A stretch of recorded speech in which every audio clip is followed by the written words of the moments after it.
All right, so let's get moving here. I want to make sure that I'm hitting the nail on the head, so I want to talk about these assumptions. These assumptions are very important, and I want to make sure I'm in the right room. Do I have any business leaders here? Okay, good. Do you want to grow your business or at least enhance your operational capabilities? Everybody is not interested in growing, by the way. A large majority of the room may be up to a certain level, but once you go to a whole nother level, it requires a different way of operating, right? So even if you like your life now, we can make it better, and that's important as well. I'm going to assume that you guys actually do want to provide value to your customers. Is that accurate? All right. Do you supervise anybody? Do people cause you any problems? That was a nervous laugh. We'll talk about that later. All right. And that you would like to enjoy a higher quality of life. Is that important? Okay. So let's move on here. All right. So I want to talk about this idea. We're talking about flourishing and thriving today. When somebody asks me what I do for a living, I tell them it begins with this core belief that business is a tool for human flourishing. And when you have a business that is full of thriving people, it is highly likely that your business will also thrive. So I'm going to hit this with this theme that Patrick Lencioni calls the ministry of management. So we'll talk about that in a minute. And then I'm going to dive into purpose and the employee. And this is going to blow your mind. So we'll spend the majority of our time in this module today because I've got to roll out to you some new concepts that perhaps you've never heard before. And then we'll talk about taking that to the market and your customers and your clients and how these same principles apply to them that apply to your employees. And then again, we'll have a plan of action before we leave. So here's the introduction. I just want you to take a minute of introspection and think about this. Why are you here? And I don't mean here in Pennsylvania or in this room. I mean on this rock. Do you believe that you're here for a purpose or not? Because whether you believe God put you here or the universe or whatever, there's a bigger purpose to your life than just punching the clock and making money, all right? And so that's what we're going to talk about. Here's a great quote from Henry Ford. He said, "A business that makes nothing but money is a poor business." And so we're going to talk about purpose and actually creating value, and I'll wrap that up at the end. So the ministry of management. What does this mean? Has anybody ever read any of Patrick Lencioni's books? Anyone? Okay, let me see. All right, so maybe about 20% of you. Patrick is the world's foremost expert on organizational health. I love this guy. He's one of my mentors. And one of the things I'm fond of that he says about your organization being healthy is that healthy things grow. You can take a lesson from biology. Healthy things grow, right? So Patrick speaks all over the world. He's many times New York Times bestseller. The book he's most famous for is called The 5 Dysfunctions of a Team. So if you ever have any conflict on your team or you just can't get your team working well together, that's a book I would highly recommend that you pick up and read. Patrick tells teaches his lessons in stories and fables. And so when you read his books, it only takes you about a half hour or an hour to fly through this, but you're going to learn some serious lessons as he tells you these stories. And so he speaks, again, all over the world, has worked with some of the biggest companies in the world, and it teaches in a secular manner. So this ministry of management is not necessarily meant to be something religious, though it is as well, okay? And here's what he says. He says that managers could really see the work that they do as a service to others. It is a ministry, right? That whenever you're working with somebody, you have, and somebody's reporting to you and you're managing them, that you can have a profound impact on their life, right? And so so many people think, hey, I'm going to go do my work so that then I can take my money or my time or my talents and go invest it in some area of service to others because I want to give back and I want to make the world a better place. And they don't understand, which is what Patrick's saying here, that you're already in a great position of service if you see that you have a ministry to your employees, okay? And so that's kind of the idea that I want you to think about here in the ministry of management, all right?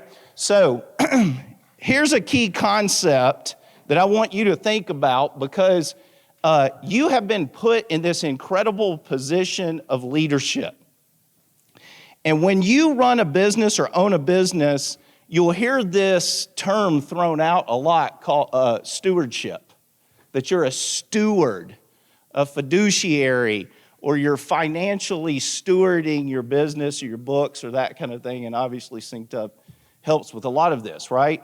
But think about this in the long run. The most important thing that you steward is not money. It's people.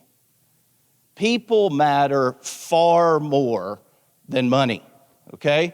And I want you to think about this. Go back before there was even money. You should be a good financial steward, but the most important thing to steward are people. Go back before there was even money. People were motivated to do good work, right? And the reason is because people are made to make meaning, not money. And I'm going to prove this to you, okay? So let's talk about this, employee engagement and purpose. First of all, what is employee engagement? Is there anybody in here that currently measures your employee engagement through some type of system? Good. Do you guys do it yourself or do you have a third party? All manual? Awesome. I'm glad to hear you're doing that. Terrific. You win. Get him some swag. Yeah, we can do that. Yeah, all right, great. We'll talk about this one. Okay, so what is employee engagement? Now, we speak English, and we understand this word employee, and we understand the English word engagement, and so we get the idea. But the fact is this is a technical term that you're going to want to measure. I can absolutely assess how strong your workforce is and how much of their discretionary effort they're giving you on the job, okay? So here's the thing about discretionary effort. If everybody on your team brought it every day and gave you their absolute best every single day, would that help your business, yes or no? A substantial increase in productivity, profitability, all these things, right? Now, here's the thing. It would help your business, but when there are high levels of engagement, it's actually great for the person too. It's good for the person, it's good for the business, okay? So this is what employee engagement is. Now, why should you care about employee engagement? Well, number one, because you're in a position of stewardship, and the most important thing you steward are people. Number two, because you should care whether people under your stewardship are thriving or not. Why? Why should you care? Not a rhetorical question. Somebody give me an answer. Yes, what'd you say? Drives performance of business, no question. But there's this moral code within us as well as human beings. You should care about other human beings, and especially if they're working for you. One of my clients out in Los Angeles just went to meet with them, and he said, hey, man, you got to see what we've done in the shop. And this guy makes huge doors and super unique fittings for like high-end hotels and apartments and condos and things like that. A massive shop with probably 250 or 300 employees. And I said, okay, what? And so we go out to the shop, and he shows me, he goes, you got to see this. They built this break room, and there was a bank in there of 30 microwaves. And I was like, whoa. And he goes, yeah, check this out. And he takes me over there, and this is for the shop workers. And he shows me these 2 Jura machines. And I'm like, dadgum, man, you spent some money on that. He goes, yep, check this out. And he shows me these healthy food options that he had set up and subsidized in his break room for the food for his employees.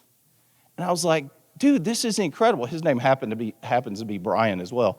I was like, Brian, this is incredible. He goes, you know why I did this?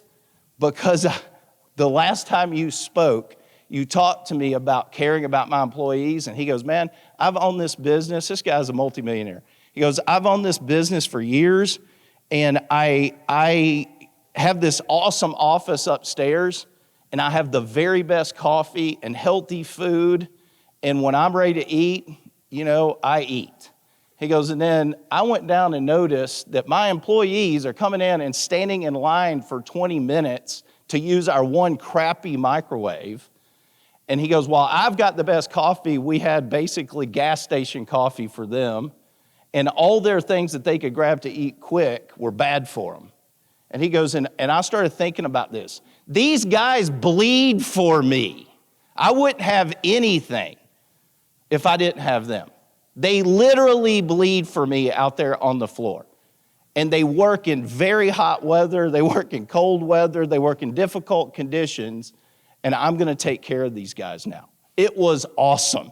So it just happened a couple weeks ago, so I don't have it as a case study, but I'm telling that story every time now, okay? You should care whether people are thriving or not and whether people are being taken care of. And then number 3, back to what you said, absolutely, organizations with the highest levels of employee engagement outperform the markets and competition over time, and this is a true statistical thing that we can look at in every industry, in every culture around the world, okay? So let's look at this. What are the business benefits of higher employee engagement? I wish I could give you the whole movie, but we got to move quick here, so I'm going to give you a snapshot, all right, from some huge studies. So this one comes from Aberdeen out of Scotland, a massive study in the last 7 years that shows companies with engaged employees see 233% greater customer loyalty, and they see 26% greater annual increase in revenue. Let's start there with the annual increase in revenue. Who knows, any of you guys that are good with finances, how long does it take to double your business at a 26% greater annual increase in revenue year over year? How many years?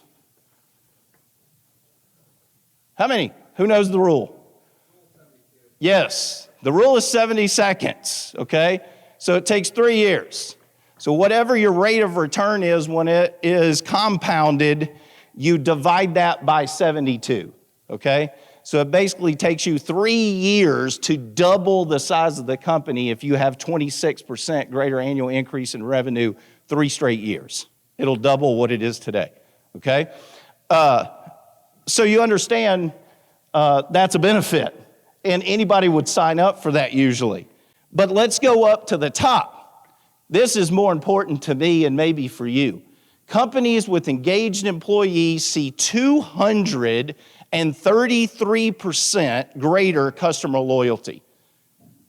Why would that be? You tell me. Why?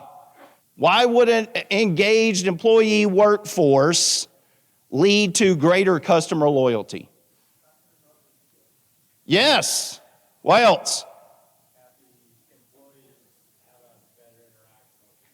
Absolutely. Happy employees have better interactions with customers. Have you been to a restaurant lately and gotten poor service? I don't know what happened after COVID, but something happened there, right? So you know the difference. We all go out and eat. We go eat, and we're served by a horrible, unengaged employee that does not care about what they're doing. They're giving very little discretionary effort. And what is your experience like? Not good.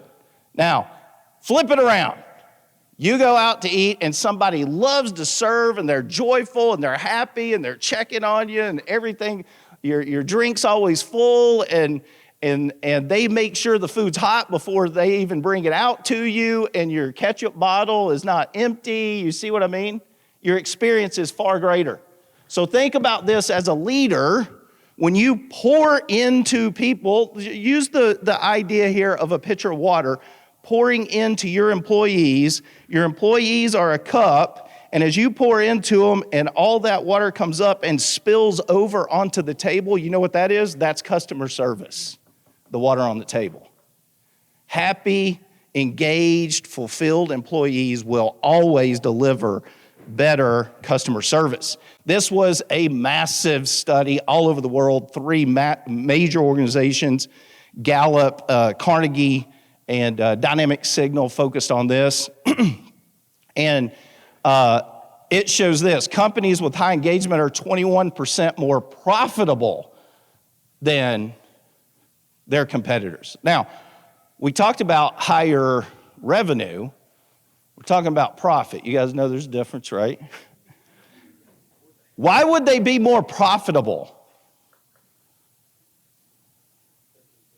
Yes, far more efficient. Highly engaged employees take care of their own crap. These things you're spending money on that are sunk costs, they find ways to fix things. They keep their machines running, okay? They take additional extra steps to make sure that's happening. So, by the way, they take less sick days. You have lower turnover, okay? They show up to work. They'll come in early, they'll stay late. Do you see how that can help you in profitability, okay? So the point is, you get much greater performance when you have highly engaged workforce, okay? So here's a statement I want to make just in case those of you in the crowd are thinking about one day selling your business. A radical focus on your employees and driving engagement creates massive value. So I work with private equity and venture capital and growth equity, and they're constantly asking me, who are you working with that's putting these principles in play? Why would they care? Why would somebody interested in buying a business want to know if you have highly engaged employees, and why would they want to see those numbers? Yes, it is a massive protector of the investment, right? Equity is looking for value. And so you can send them your spreadsheets, but then they're going to start peeling that onion back looking for how to get a discount or how to get additional value. And if you've got a highly engaged workforce that is well-trained, that is giving all kinds of discretionary effort, that's stuck around, that's not turning over all the time, they're going to pay you a premium for that. And boy, do I have some stories on that as well that we don't have time today. So this is some of those that ask. So let me just summarize it with one of my favorite experts from around the world. Maybe you've heard of him, Captain Obvious. This is basically the idea, okay? They pour their heart and soul into the work. They're more productive, creative, innovative, lower levels of absence and turnover. And maybe I should have bolded this last one for those of you that feel this pain. They create places of work that are full of joy. And there's way less drama, okay? And so that is worth an enormous amount when it comes to quality of life. So here's what I want to just sum that up with. You want high employee engagement. Can I get an amen for that? Yep. You with me on this? All right. Good. All right. So let's talk some more. There's an economist named Milton Friedman that has been extremely influential in the West. He is actually my favorite economist. If you ever do any reading on the purpose of business and how important your role, especially as a small business owner, is to the national economy, it is very powerful, okay? He has advised presidents, Wall Street, governments all over the world on free markets, capitalism, and the power of the small business engine, okay? He is fantastic. But in 1970, he set business leadership backwards about 50 years, and we're just catching up to this. Because he was asked in a New York Times article that was since taught in business schools all over the world called the Friedman Doctrine, he was asked what the purpose of business was. And his response was that the purpose of business is to create value for the shareholder. What does that mean? That means the purpose of business is to make money for the owners, okay? Listen to me, that is not the purpose of business. He was wrong.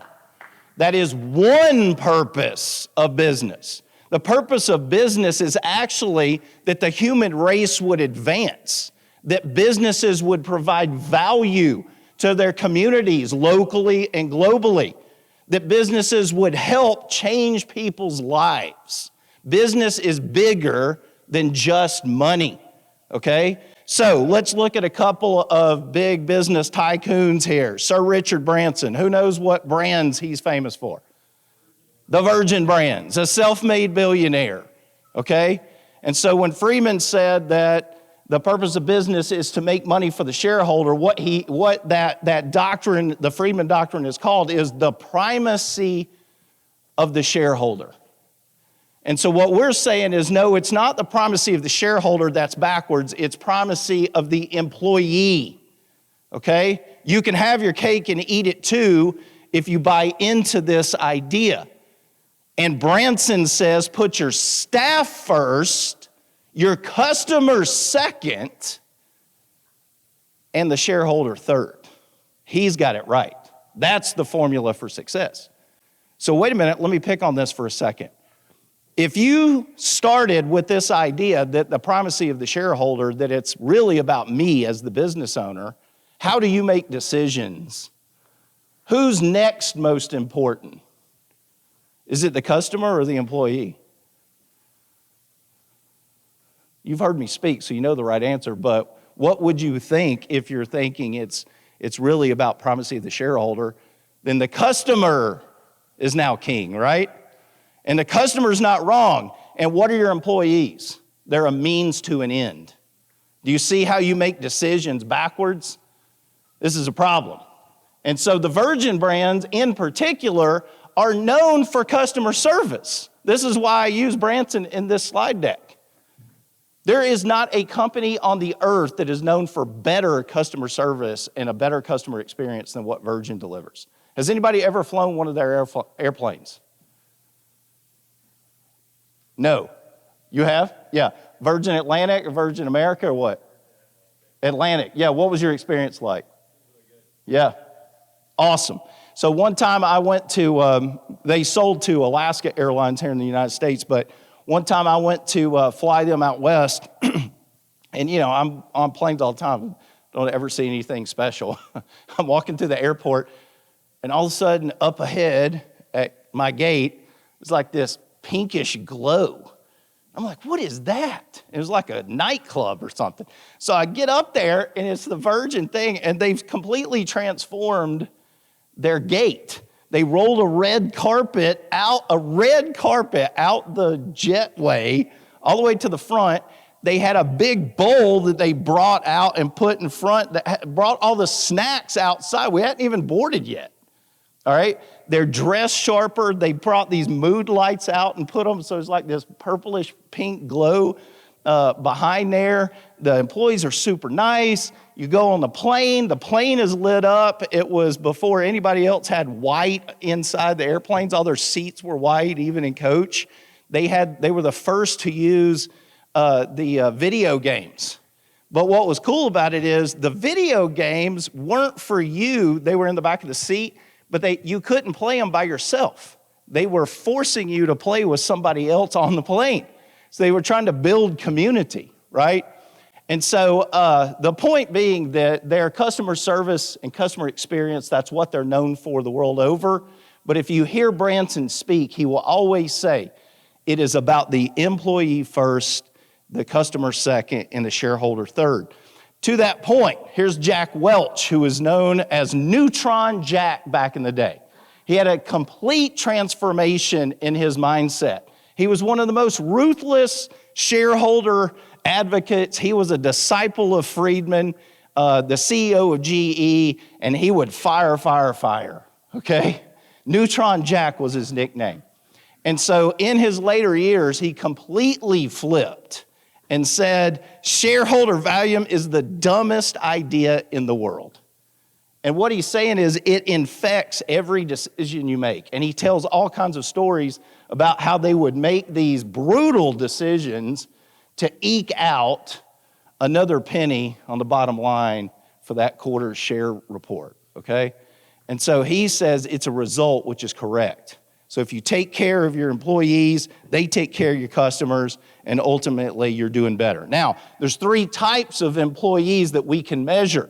So when I'm talking about this, I don't mean just the general idea. Again, this is absolutely objective data that we can measure for your employee, a division, or the entire workforce. So there's an engaged employee. Tell me what an engaged employee looks like for you. What do they do? Define them. What do they look like?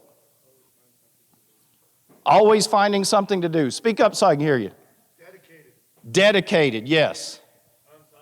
On time. On time. Amazing. All right, what else? Yes, working together as a team for a common goal. Yeah, they'll pick each other up. They'll hold each other accountable. What else? Happy, joyful. What else? What's that? Proactive. Yes. They have each other's backs. Support. Okay? You got it. Now, let's talk about not engaged. What do they look like? Lazy. Just punching the clock. Okay? What else? Lethargic. What's that? Poor attitude. What else? Poor performance. Okay? Now, there's a third category. The actively disengaged. All right? This is what we call the terrorist. They're the ones holding you hostage. They're the ones in business circles. Many times people go, man, I can't fire them. Why not? You tell me why you wouldn't fire somebody that's a terrorist and holding you hostage. Their means to an end. There's another swag. Did you guys hear that? He's your brother. Yeah. Let's talk afterwards. All right. Listen, the actively disengaged are not just poor performers. Sometimes they're high performers. It's their mindset. They're the ones that are tearing you down behind your back. They're the ones stirring up all kinds of crap with the crew, okay? They're the ones stealing from you anytime they can. They're sabotaging you, okay? And so why would anybody keep them? Well, the answer is because sometimes they can't easily replace them, or they've been around too long and there's politics involved, or they're a high performer and you're afraid you can't replace them, their performance. And all of that is nonsense, by the way. I work with businesses all over the country of every size in every industry, and that is just never, ever true. It's a lie you're buying, okay? The team, as a matter of fact, if you'll go to the team and say, hey, I know you guys all hate this person, but if I were to get rid of them, would you help me figure out a solution how we're going to do this? You watch how they respond.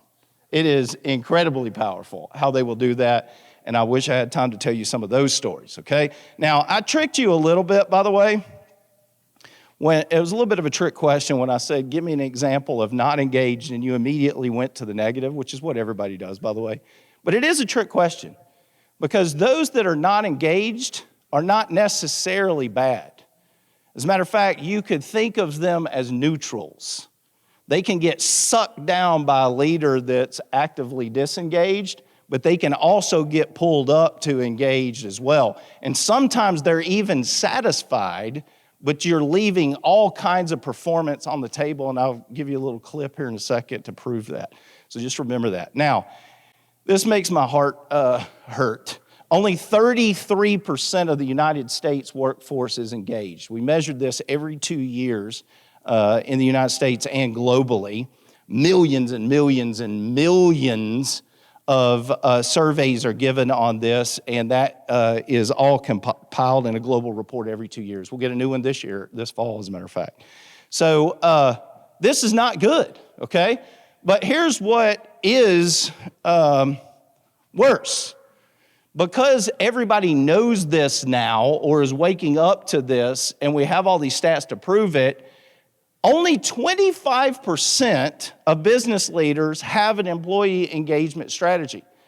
That is ridiculous. I'm going to give you one today that you can take back, and this will be one of your key takeaways, okay? That you can take back and apply immediately. But you should have an employee engagement strategy because, listen, based on everything that I've told you, you've probably heard it said that there's no such thing as a silver bullet. Anybody ever heard that before? Well, there is a such thing as a silver bullet in business, and it is high employee engagement. Because if you can get high employee engagement, you get all those other benefits.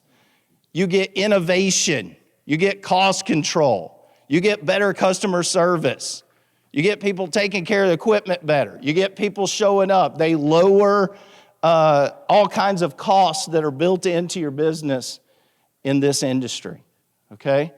So if I could start with anything, I would start with you give me one thing I can have to ensure my business is successful, it's going to be high employee engagement, okay? About 20, 25 years ago, there was this thing that got started and kind of spun around in business circles. It was this statement that what we're taught in business school is wrong. Well, it's an overstatement. A lot of what we're taught in business school is true. But what they meant was it's not really about strategy and operations, cash management, and supply chains, okay? All those things are very important, okay? Your systems and structure and operations, you know, Frank obviously is going to speak more to that this afternoon. Incredibly important, okay? But the reason that statement was made was because people now understand what I'm telling you here today, that it's more about the engaged workforce. If you get that, you'll get everything else ultimately too, okay? So everyone should have a strategy. I should be able to ask you, what is your strategy to drive higher levels of employee engagement in your organization? And you should be able to tell me an answer. So I'm going to give you an answer that you should be able to take back and apply immediately. The answer is we assess our employee workforce on their engagement once a year. And then based on the data that comes back, we go and make changes. You see how easy that is? That's not even difficult. Okay, the point is you've got to figure out either A, am I going to do this internally myself, or are you going to hire us or somebody that's a third party that will come in and assist you with doing a third party assessment for you and providing a report. But the bottom line is assess it, see what the data is, see what you're strong at, and enforce that, and anything you've got weakness in, go work on that, and when you assess next year, you're going to see your employee engagement increased, and you're also, in the meantime, going to see the benefits of it, right? So there's nothing negative about it at all. So it doesn't matter whether you are a world-class athlete or a high-level business person or executive, or you have these white-collar business skills or something like that. It doesn't matter, or whether you're blue-collar, entry-level worker, even as a street sweeper. One of our clients is a giant street sweeping company in Houston, Texas. And so they have this on their wall, okay? The point is that engagement affects everybody, especially entry-level workers, all right? People need dignity in their work. And so I've gone in to work with different businesses before, and owners or executive teams will say, no, we don't want to work with the production workers. Let's just work with our office staff or something. And I'm like, what are you talking about? No, we're going to work with everyone because we care about everyone. And every person, no matter what their level of talent is or what position, how young they are or how old they are, is worthy of dignity. And when you treat people like that, they're going to give you more of what they have to bring to the table, okay? Now, what do you think the primary driver of engagement is? There are certain things that drive people to give more effort. So let's play Family Feud. Top 10 answers are on the board. 100 people are surveyed. What do you think the number one answer is on what drives engagement? Not what the actual right answer is. What do you think the number one answer is? Leadership. Money. Okay? All your answers, I heard them all, are correct. Okay? But the number one answer that's always comes back is money. That is incorrect. Money is a driver. And in short seasons, especially if you're doing bonuses or spiffs and it's fun and that's part of game theory, by the way, can be very effective, okay? Listen to me. Money is a driver. It is a driver. Guess what? There's basically 12 drivers of engagement. Money is always the one that moves the needle the least for the least amount of time, okay? It is the least important driver. The reason everybody tries to use money to drive higher levels of discretionary effort is because that's the only tool they have in their toolbox. They're not doing anything else right. And it's the one they have to fall back on. And guess what? It's an expensive tool. If you're just trying to constantly throw money at that problem, you will never get away from throwing money at that problem. It is the least important driver. So what is the actual one? You answered it. It's purpose, okay? People need to believe in the purpose of the organization. This is why. Work is important. Work is important to people's lives and their dignity. They need to achieve something. It's a part of the human condition. And so when they're working with a team that they're using their skills and there's somebody around them that's holding them accountable and they're encouraging them and they're supported and they're given the things they need to succeed and it's a good environment, they flourish. And when people go home and they experience joy in their work and they're achieving something with their company that's about more than just making money, it's about something bigger than that, what happens is they go home and they're a better spouse, and they're a better parent, and they're a better neighbor. And you can literally change, by your leadership of a company, you can change the trajectory of generations because the child that's watching their dad come home full of joy achieving something is going to grow up to understand how great work is. And they're going to have a better life, okay? You change enough households like that, and you change the whole community, you can change the world that way, all right?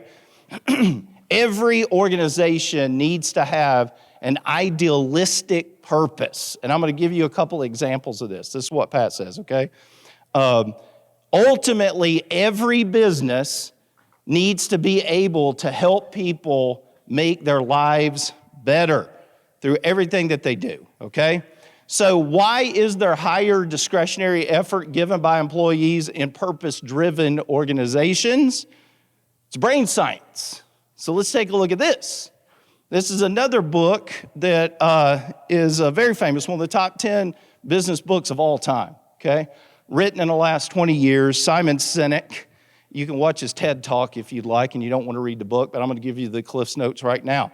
This is called this Golden Circle, All right, now, if you read the book, it's actually kind of hard to read because there's a lot of research and data. He's a scientist, but his research was just phenomenal, okay? The book was called Start With Why.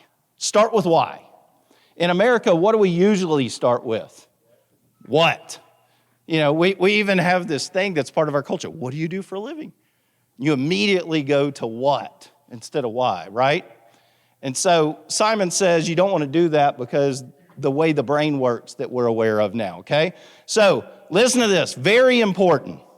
You see the far left, the limbic system. If you take your hand like this and you put your thumb inside and you wrap your fingers around it like this is the basic construction of the human brain, all right?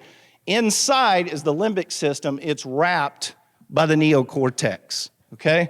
Now, what do we know about this? Well, in recent days, we've come to find out that the limbic system is where emotions and gut feelings reside, all right? You guys remember learning in school about the amygdala. This is the lizard brain, the fight or flight part of your brain, right? You're running around with a dinosaur, comes towards you. You got to decide, am I going to fight it to survive or am I going to run away, right?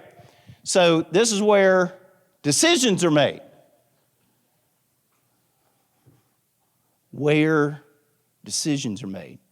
Where decisions are made. Where decisions are made. Limbic system, where decisions are made. What do I want you to remember about the limbic system of the brain? Yes, that is correct. Get this guy some swag. All right? Limbic, where decisions are made. Now, read the next bullet. This is groundbreaking. We've only known this for the last 20 years. No words are processed in the limbic system. What? No words? What? Well, that's where emotions are, and that's where decisions are made, but no, what about logic? Do anybody in here use logic and rationalization? Anybody use data to drive decisions?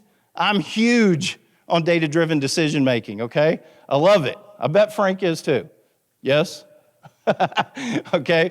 But look at this. The neocortex is where logic and rationalization come into play. That's where facts and data reside, okay? Words are processed there, numbers are processed there. So, wait a minute. If I make a decision in the limbic system, but when I explain it, it's logical. Yeah, that's because you made the decision in the limbic system and you went to the neocortex to rationalize your decision, okay? Now, some people are more on the objective scale where when they share their decision, they use a lot more facts and data and research. And some people will just say, why are we doing this? I just got a good feeling about it.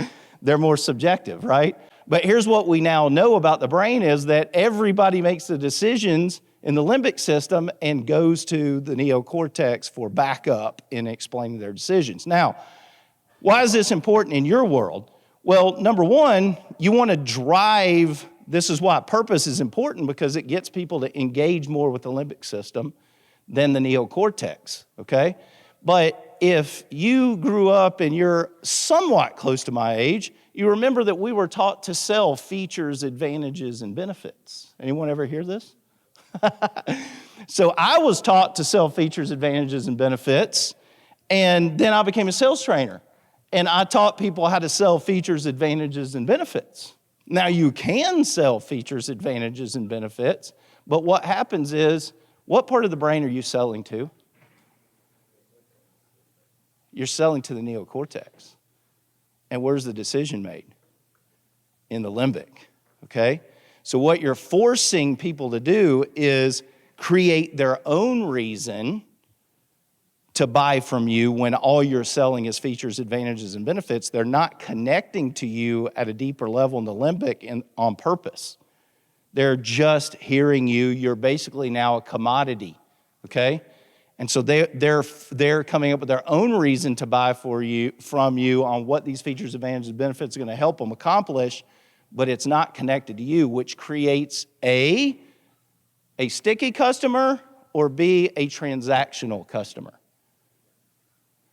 Which one? Transactional. Do you want transactional customers or do you want sticky customers? Yes, we want them sticky, okay? So let's keep moving on this. All decisions are emotion-based and logic supported. I want you to see the difference in how somebody responds when they know why, okay? So let's listen to this video. How do I know? A lot of people, when they think of the phrase, how do I know, they always want to put the what behind it. How do I know what I'm supposed to do? The question that you really should ask is, how do I know why I'm here? Because when you know your why, your what becomes more clear and more impactful. If you know, like for instance, people know that I do comedy, but that's what I do. My why is to inspire people to walk in purpose. So I can do comedy, I can write books, I can be in a movie, because all of it is motivated by my why. In fact, I have a new web series out called Michael Jr. Break Time. We probably just did the 6th episode. It's on YouTube. So every single Wednesday at 3 o'clock, we drop a new episode on YouTube of Michael Jr. Break Time. What it is it's me. I travel around the country and I do stand-up comedy, in case you didn't know. And in the middle of my comedy set sometime, I'll stop and just talk to my audience. And we've been filming this, and it's pretty cool. So we're in Winston-Salem. I'm gonna show you a clip from Winston-Salem. And I'm just talking to this guy in the audience, and he tells me that he's a musical instructor at a school. So I was like, all right, you're a musical instructor, can you sing? Let me hear you sing a song. So this is what happened at the last episode of Michael Jr.'s Break Time. Check it. So you're a musical director? Yes, sir. All right, so let me get a couple bars of like Amazing Grace. Can you do the first part of that? Go ahead. Amazing grace, how sweet the sound that saved a wretch like me. Wow. That bro could sing, you know what I'm saying? All right. Now, what you give me the version is if your uncle just got out of jail, you got shot in the back when you was a kid. I'm just saying, let me see the hood version real quick, if you know which version I'm talking about. Just see if that exists. Let me see what you got.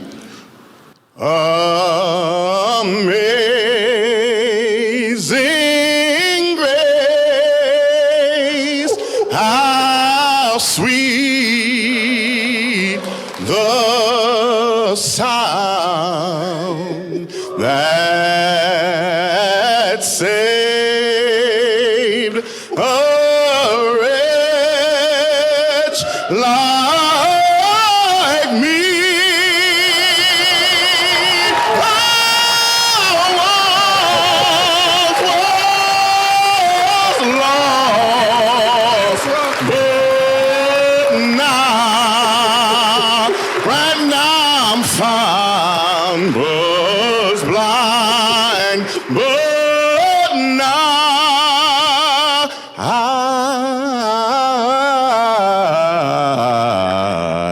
I see.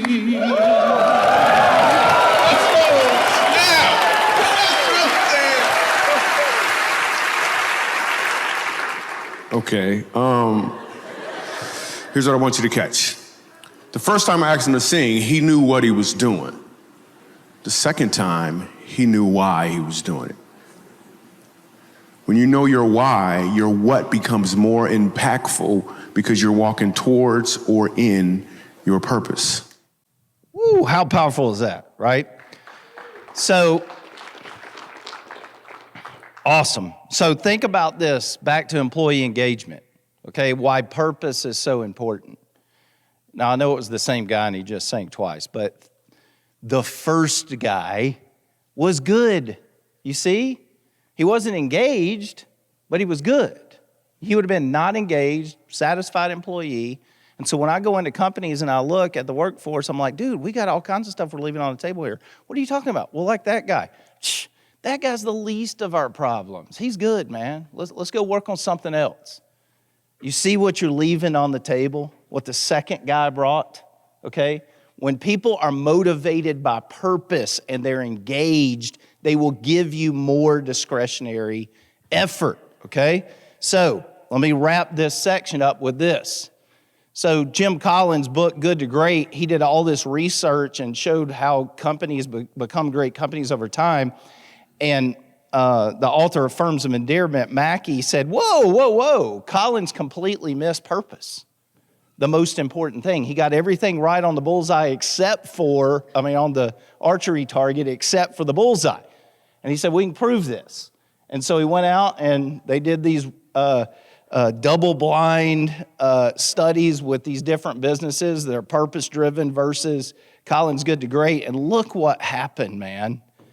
Over a 15-year period, the purpose-driven companies returned 1,681% versus the market, and far more than Collins' even Good to Great books, okay? So here's the point, is purpose drives performance. You want purpose. Why? Because purpose drives employee engagement, and employee engagement is ultimately what you want there, okay? Employees are 3 times more likely to stay at purpose-driven companies for the same money, all right? Very important. And then the other thing is they'll figure it out.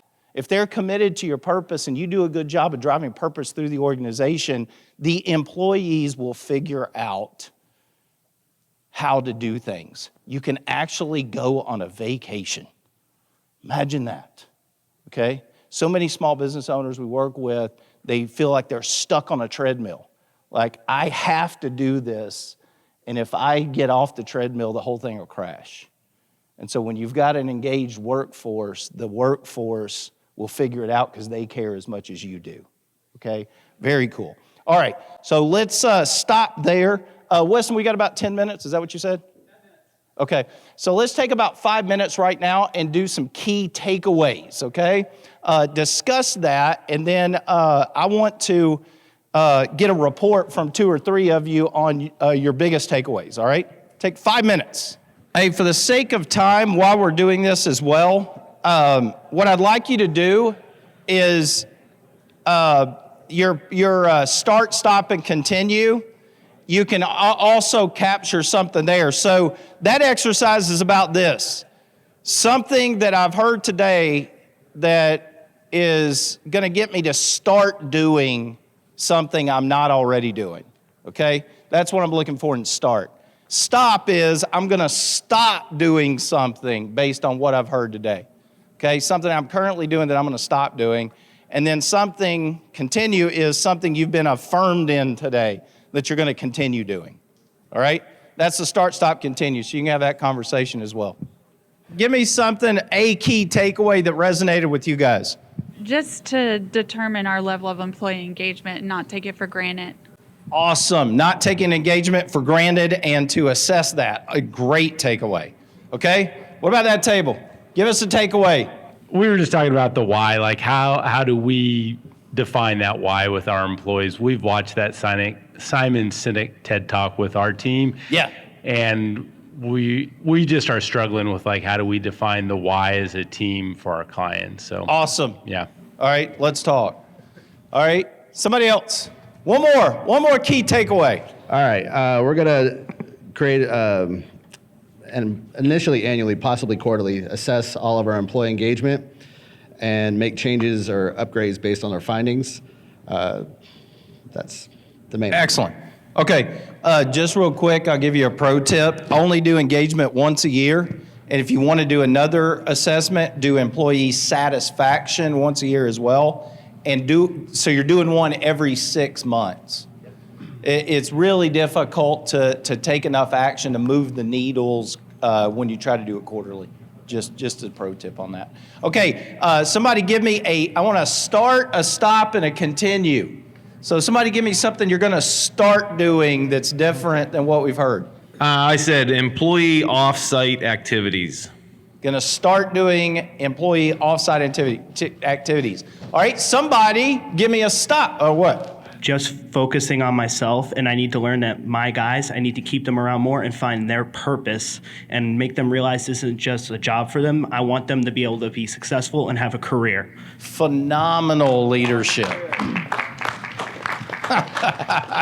Hey, what's your name?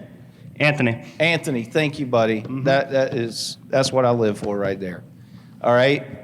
Somebody give me, does anybody else want to do a stop? One more? I wrote down to stop ignoring blank stares or signs of discomfort. Just pay attention to how the guys are feeling. If you're sensing discomfort or I'm not sure what's going on, like stop ignoring that and drill in. Awesome, See what we can buddy. do to take care of that. Outstanding. That, guys, what you're hearing right there is what leadership really is. That's great. Okay, give me a continue, something you've been affirmed in. You want to continue. Let's get one of those. I feel like we've definitely increased our monetary benefits, but we've Good. also introduced team events quarterly, and it's proved great results with our team. Fantastic. Excellent job, man. Glad to hear that. Hey, one thing on the money side of things, too, whenever you have lower wage workers, sometimes the money in that particular season is more important to them. So it's good that you're taking care of that, right? If somebody's living paycheck to paycheck, it's difficult to think about other things. So it's really, really good that you're doing that. Now, one other, I'll give you guys a pro tip on the financial things, too, just as something to consider, okay? I went to, had a client that was a egg roll maker, one of the largest in North America, number 3 or 4. And they had 70% turnover on their production staff, the egg roll makers, every year. 70% turnover for more than a decade, okay? And so when we talk to them, they're like, well, people just don't stick around because they don't make enough money. And ultimately, that wasn't really the issue. The issue was that those workers were not good stewards financially. They didn't know how to manage money, and especially when they didn't have a lot, is really important. So we started a program that taught financial literacy and helped them to manage their money better. And guess what? Turnover went down by less than half, okay? So just awesome year over year when you're teaching things like that, okay, that goes alongside. One more thing, yeah? Hey, just like off being synced up over the past year or whatever, I've been able, like my brother's my only employee, but I've been able to give him, like this week he had COVID. I was able to give him a whole week of paid time off that I wouldn't have been able to give him before. And then tomorrow I'm taking him on a vacation to the beach just for showing him how thankful I am of him. And then in the winter, I'm able to pay him all year long. So cool, it was like, man. that was more beneficial. Like, I didn't necessarily care so much about myself, but being able to take care of him, that was a big thing for me. And so, that had helped out with that. Boy, that's terrific. Awesome. Thank you for sharing that. Awesome. Okay. Weston, what you want? You want to do Q&A? Let's go back to we have time for one question, and then we're going to cut for a 15-minute break. And Frank Bork will be our next speaker. We have 2 sessions with Frank Bork. If you were here last year, you know the treat that you're in for. So, who was that person that had asked that question? I want to come back to you. How to get your employees to come to the off-site activities, like get everyone. Yeah. Because it's kind of I don't know, like me and my brother try to do it, and then it's like half of them show up. You're like, why do we even do this? So there's this law that I think was actually one of the 10 commandments, or maybe it got cut. It was 11 or 12 or something. People support what they help create. So if they're not showing up, it's because there's not enough value in what you're doing, even though your heart's probably right. You're trying to do something or whatever. Yeah. But are you putting the same amount of effort into that or not? But as you would to something else, you're working on a business where you're really focused on making sure this thing's a success, and then you kind of come up with this idea. I'm not saying you, but I'm just saying I've seen this dance before, right? So what we recommend is people support what they help create. Go talk to the employees and say, hey, I want to start investing you guys in doing some team building activities, or we want to start getting your families together. So with one of my businesses, we bring all the families. That's what we do. Yeah. We're like, we go canoeing was one of the big ones. Okay. Yeah. Sure. And one of the ones got, it was just, So one was sick and, it's just. Right. And so, I'm completely making this up, but like, my wife wouldn't be in for canoeing. Yeah. It wouldn't be something she'd be interested in. But if we, so point being is how do you grow engagement of your people? Begin with engaging the people. And so have some conversations about that is what I would recommend on that. You guys may have some other ideas that you've seen successful. Talk to him later. Yeah, we tried taking them hella skiing. They just. Yeah. That's funny. Where can people find you? Social media? Sure. Well, let me throw my card up here real quick. So if you'll take your phone out, if you'll text my last name there, company name Audia, to set the phone number, short code 77007, that'll send you my contact card immediately, and you just save it. Okay? Thank you, Brian. Safe travels back to Texas. Okay.